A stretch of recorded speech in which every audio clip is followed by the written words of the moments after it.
Lutter contre l'exploitation des enfants à travers le monde, c'est le thème d'une conférence internationale qui vient de s'ouvrir aujourd'hui à Oslo.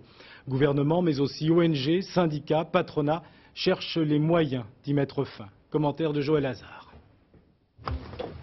Ils travaillent, comme des grands, dans une mine de charbon, avec la fierté de faire vivre une famille entière. Ils ignorent la peur et le danger. Main-d'œuvre jetable, pratiquement gratuite. Les enfants de la misère sont une proie idéale pour les négriers des temps modernes. Sous-développement, surnatalité sont la toile de fond de ces violations humaines, sociales. Livrés à eux-mêmes, pire vendus par les leurs, ils subissent par millions jusqu'à l'horreur de la loi du marché, comme en Thaïlande et aux Philippines, où des proxénètes exploitent leur innocence.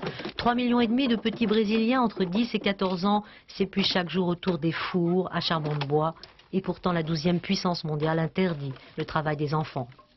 Ce qui doit disparaître, mais alors disparaître tout de suite, c'est toutes les formes de travail qui les mettent en danger. Que ce soit danger physique, danger psychique, que ce soit la prostitution, les travaux qui les font mourir à 20 ans. Moi j'ai vu ça, des enfants dont l'espérance de vie n'est que de 20 ans, c'est infernal. 120 millions d'enfants de 5 à 14 ans travaillent à plein temps. Comment éradiquer ce fléau des pays pauvres? L'UNICEF propose de traiter directement avec les entreprises qui les exploitent. Au terme de ces accords, on dit on va scolariser les enfants. Dans l'usine, dans l'atelier, etc., on va leur donner le même salaire, même s'ils sont scolarisés pendant 3 heures. Et puis petit à petit, on va remonter l'âge auquel on recrute les enfants. Il faudra du temps pour sortir les enfants des circuits de production.